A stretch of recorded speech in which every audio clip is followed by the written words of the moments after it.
Hello viewers, আশা করি সবাই ভালো আছো। আমি আজ বানাবো সেওয়ের পায়েস। প্রথমে আমি একটি কড়াইয়ে 1.5 লিটার দুধ নিলাম এবং সেটিকে শুকিয়ে 1 লিটারের মতো করব। আর আরেকটি কড়াইয়ে বসিয়ে দিলাম সেওগুলোকে ভাজার জন্য। তাই প্রথমে ওই কড়াইয়ে আমি ঘি দিয়ে সেওগুলোকে ভেজে নিলাম। ভাজা হয়ে গেলে এদিকে দুধটা অনেকটা ফুটে এসছে। এর মধ্যে আমি দিয়ে দেব কিছু ড্রাই ফ্রুটস হিসেবে আমি দিলাম কাজু বাদাম আর কাঠবাদাম। তারপর দেওয়ার পর আমি এদিকে আবার সেওগুলোকে লাল লাল করে ভেজে নিলাম। আর এদিকে ড্রাই ফ্রুটস দেওয়ার পর আমি এর মধ্যে দিয়ে দিলাম এলাচ গুঁড়ো। যখন দেখব দুধটা অনেকটা শুকিয়ে এসছে তখন আমি এর মধ্যে দিয়ে দেব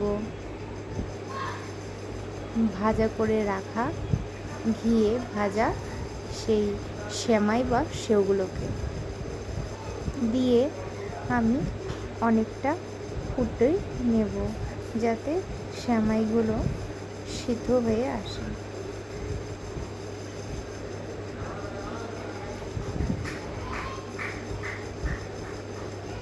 আর এর মধ্যে আমি দিয়ে দেব এলাচ গুঁড়ো সেন্টের জন্য।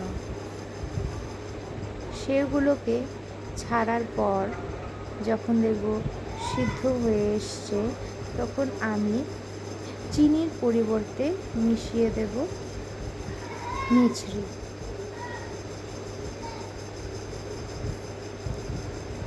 যখন ক্ষীর হয়ে আসবে তখন আমি নামিয়ে নিয়ে গরম গরম পরিবেশন করব সেওয়ের পায়েস। বন্ধুরা, আপনারা এভাবে করে দেখবেন, খুব ভালো লাগবে। এই সেওয়ের পায়েস এমনি বা রুটির সাথে খেতে খুব ভালো লাগে। আমি আজ সেওয়ের পায়েস বানিয়ে রুটির সাথে পরিবেশন করব। তারপর আমি পায়েসটা দুটো বাটিতে নামিয়ে ঠান্ডা করে পরিবেশন করলাম।